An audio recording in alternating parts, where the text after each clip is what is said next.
Welcome back, my savage friends, and in this video, we are going to take a look at the work Marc Bergevin and the Habs did at the trade deadline. And we'll discuss why I think the Habs are currently worse right now than they were before the trade deadline. But if you guys are a fan of the Habs, or just hockey in general, then please consider subscribing to my channel, as I upload hockey content daily and would really enjoy if you guys tagged along for the ride. Yeah, there's always room for more passengers, guys. There really is. Now, this is going to be another one of my more, controversial style videos, as every time you voice an opinion, especially when a team with a huge fan base is in dire straits, it's always questionable, right? So before I begin, please always remember one of my favorite sayings, guys. Opinions. They're like assholes. Guys, everybody has one, and they're all full of shit, mine included. Okay, so with that out of the way, let's analyze what Bergevin did at the trade deadline. The man, he held a press conference and said, hey, it's me, and don't expect much, guys, because, I'm not going to be doing anything. I'm just going to be, hanging out at home and probably marinate my phone in Michel Therrien's bathwater. Yeah. Even if I get calls, I ain't answering. Nope, I'm too cool for that shit. We don't have any cap, and hey, I'm happy with what we got. Then, hours after this conference call had come to an end, he's back on there again, giggling it up with the media. Announcing how he just acquired Eric Staal via trade. Yeah, he jumped in there and added Staal to the mix, who has been not as good as Jake Evans, in my opinion. But hey, we'll save that for a little later. And he wasn't done just yet, because Bergevin, he has a fascination with acquiring defensemen. And not just any defenseman, defenseman, might I add. So, he went out and brought in John Murrell just because he kinda reminded him of Patrick Swayze a little. And Bergie, he was really into Dirty Dancing. Yeah. He also went out and brought in Erik Gustafsson as well from the Flyers, and boom! Just like that, 3 players are in the organization, with only Victor Mete breaking out of his chains and finding his way out. Now, when it comes to Mete, had Bergevin, placed him on waivers or actually traded Mete well before the trade deadline, this would have accomplished a few things. And I'm going to list these out to you, okay?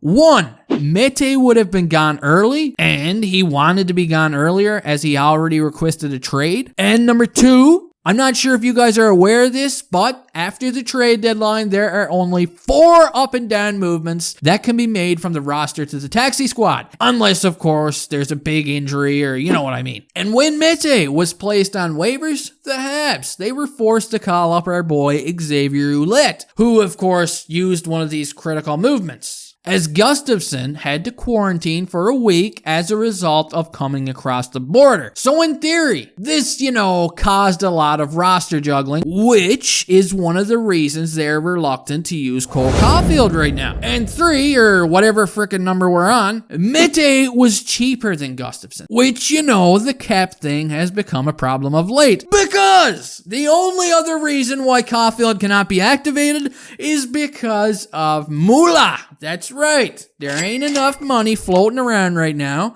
to get the young buck into the lineup. Caulfield ain't making a whole lot of coins either. But that just goes to show how tight against the cap the Habs are right now. Yeah. If Bergevin wanted to go down to the store and buy, a couple of crisscross or Nevadas or whatever the hell they're called, he wouldn't be able to get them. The guy can't buy a bag of chips out of the cap money anymore. And yeah, while the fan base is kind of split right down the middle right now like a junk of wood, trying to decide whether it's a good idea or a bad idea to play Caulfield right now in the lineup, personally, I feel like there would be way too much pressure on the kid. I mean, if he goes the first 3 or 4 games without scoring a goal, people are going to be, a little upset, as some people have this guy penciled in to score 80 goals in his first 10 games in the NHL. Now, if your expectations are realistic and you still think he should be in the lineup, because after all, right, the Habs, they do need some of that goal scoring thing. So if we take a look at the perspective right now of these guys who have realistic expectations and want Caulfield to play in the NHL right now, who would you rather have in the lineup right now? Caulfield and Evans or Gustafsson and Staal? Jeez.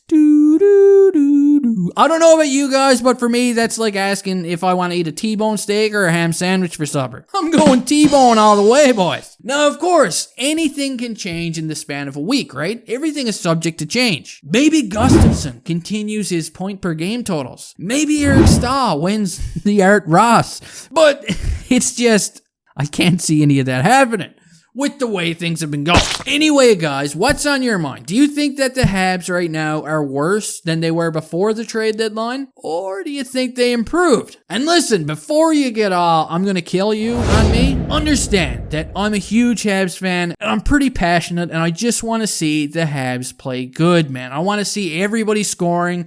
I want to see them rolling 4 lines like they were in January, and I want everything to work. No, that wasn't a horse, that was me. Anyway, that does it for this video. Let me know your thoughts in the comment section. I hope you guys enjoyed and have yourselves a good day.